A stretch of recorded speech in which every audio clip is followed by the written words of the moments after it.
Perkara yang bagus itu semuanya dijalankan, dan perkara yang bagus itu bisa kita nilai dengan gerakan hati, tidak dengan semuanya dengan hukum itu enggak, tapi dengan gerakan hati kita ini bagaimana gerakan hati kita, apakah ini ini jelek, ini kurang baik, ternyata ngomongin tetangga itu enggak baik, itu kadang kan di dalam hati terasa, ya enggak? Terasa enggak sih? Sadar nggak? Kalau biasanya hibah-hibah itu sadar nggak? Sadar karena itu dosa ya. Tapi itu harus disadari kalau itu dosa. Tapi terlalu asik dengan dosa tuh. Dan terlalu cepat untuk melakukan dosa. Nah ini solusinya bagaimana? Kama takhaddan dzamba wal 'aud ilaiha khirfatan. Ketika kamu melakukan sesuatu yang dilarang oleh Allah, fattakhidit taubah wal 'aud ilaiha khirfatan. Kemudian kamu bergegas semaksimal mungkin, secepat mungkin untuk kemudian ingat, kemudian tobat kepada Allah Subhanahu wa taala. Kan kita maksiatnya ini cepat sekali. Tanpa rancangan kadang langsung saja tes. Tapi ketika seperti itu sebagai mukmin kita harus segera bertobat. Tobatnya itu cepat, jangan nunggu-nunggu. Besok. Besok lagi, diulangin lagi, nggak masalah. Terus tobat lagi, ngulangin lagi, tobat lagi. Kayak gitu emang kayak gitu. Apalagi kami sebagai santri ya cocok sekali, itu dalil yang sangat kami hafalkan. Karena masih rawan untuk kesalahan. Kalau mungkin yang sudah berumah tangga nggak rawan kesalahan, ya nggak tahu. Apa rumah tangganya sudah seideal Rasulullah juga nggak tahu kan. Tapi kami sebagai santri selalu berpegangan ketika kita bermaksiat maka segera kita bertobat kepada Allah. Kama takhaddan dzamba wal 'aud ilaiha khirfatan fattakhidit taubah kama takhaddan dzamba wal 'aud ilaiha khirfatan. Ketika bermaksiat kita cepat sekali untuk bermaksiat, dan ketika itu sudah disadari maka segeralah bertobat sebagaimana cepatnya kita melakukan dosa tadi. Kan semua perbuatan itu pasti akan menambahkan efek. Semua yang kita lakukan itu pasti ada resikonya. Ini yang menjadi guru siapa ini? Ada nggak yang jadi guru? Ada nggak guru? Nah, tapi ini sarjana banyak pasti. Ilmu IPA-nya gimana sih itu? Gaya berbanding lurus dengan apa?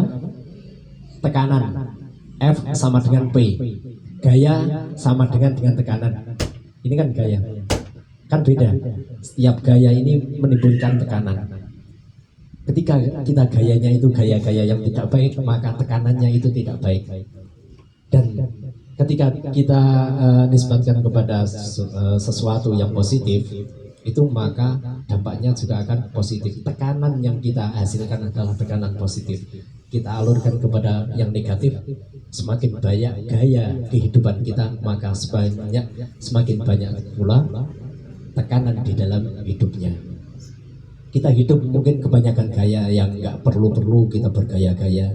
Kan gaya itu biasanya nggak perlu. Cuma buat gaya-gaya saja, itu akan mendatangkan tekanan, karena gaya berbanding lurus dengan tekanan. Semakin banyak gaya, semakin banyak tekanan di dalam kehidupan, ya enggak? Coba saja dipikirkan, aku pengen emasnya terlihat gini, ya. Kan banyak gaya, iya enggak? Kepengin banyak gaya, dia kepingin, gini, motornya biar kelihatan mewah bagaimana. Ini dikasih modif kayak gini. Akhirnya kan tertekan hidupnya. Nyarinya bagaimana? Terlalu susah, akhirnya hutang sama bank. Itu karena apa? Karena gaya. Untuk mendapatkan tekanan tadi ini loh, mungkin kurang pengakuan dari orang lain, kurang butuh pengakuan. Kalau dia belum dikatakan cantik sebelum mempunyai emas 5 kilo misal, jalannya gini. Berat sebenarnya. Kalau mau sombong itu sombongnya yang sekalian. Kira-kira Quran itu sudah membicarakan gitu, kayak Korun itu kan sombongnya kelewatan. Kalau mau jahat-jahat sekalian kayak Abu Lahab, sampai ada suratnya tuh, itu karena saking kerennya. Kalau mau baik, baik sekalian, seperti mana Rasulullah Shallallahu Alaihi Wasallam. Makanya kita gaya itu sesuai dengan kualitas tas. Tasnya kan isinya berkualitas ini mah payah sekali loh. Mau bergaya ya, misal kepingin mobil, akhirnya kita mencarinya kan kepayahan, kesusahan. Karena mau banyak gaya, akhirnya tekanannya banyak. Makanya kita sudah diajarkan oleh Rasulullah, sudah diajarkan untuk melakukan hal-hal yang baik. Wajanibil mungkar, dan menjauhi perkara-perkara yang tidak disenangi alias perkara yang mungkar. Wandur ma yujibu udunaka ayyaqula laka alqawmu idza kunta min 'indika fa'tika wandur ila alladhi takrahu ayyaqula laka alqawmu idza kunta min 'indika fajtani bihi. Dan ketika kalian melihat sesuatu yang mungkin disenangi oleh Allah, maka kalian sebaiknya cepat-cepat untuk kemudian datang ke situ. Ketika ada kerumunan orang itu membahas tentang kebaikan, yang dijalankan adalah kebaikan dan menghasilkan kebaikan, ini segeralah untuk datang ke situ, karena itu adalah perkara yang bagus. Setidaknya itu adalah ajaran Rasulullah Shallallahu Alaihi Wasallam. Dan ketika kerumunan itu mungkin ada di karaokean, di mana cepat-cepat kita untuk meninggalkan tempat itu atau menjauhi, bahkan jangan sampai kita kemudian masuk ke dalam situ. Naudzubillahi min. Nah, intinya sesuatu yang baik itu segeralah kita untuk menjalankan, yang tidak baik segeralah kita untuk jauhi. Dan harus ada pertimbangan. Misal ada dua perkara yang baik, kalian pertimbangkan mana yang lebih baik, dan itu harus dijalankan lebih dahulu. Dan itu efeknya nanti ada semua akan ada tuntunannya. Bisa dilacak semua, otentitasnya, validitasnya, semua bisa dilacak dari Rasulullah. Itu sudah dianjurkan untuk melakukan perkara-perkara yang baik dan menjauhi perkara-perkara yang jelek. Mungkin dari saya sekian saja, kurang lebihnya minta maaf. Ada pertanyaan nggak ini? Tanya apa gitu? Bebas. Apa? Ada? Nanya-nanya apa gitu?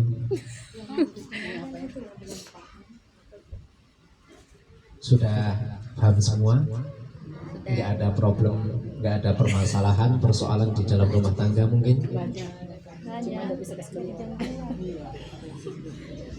Kalau nggak ada, kami tutup. Hadanallahu iyyakum ajma'in lima yuhibbu wa yarda. Ihdinas siratal mustaqim. Assalamualaikum warahmatullahi wabarakatuh. Waalaikumsalam warahmatullahi wabarakatuh. Alhamdulillah, terima kasih kepada Ustaz Fauzi yang telah memberikan ilmu yang sangat singkat tapi padat, dan mudah-mudahan menjadi bekal kita di dunia sampai di akhirat. Dan mudah-mudahan menjadi amal jariah buat Ustaz, dan mudah-mudahan kita semua selalu dalam perlindungan Allah Subhanahu wa taala. Ibu yang dimuliakan Allah Subhanahu wa taala, marilah kita tutup pengajian kita pada sore hari ini dengan membaca salawat penutup majelis.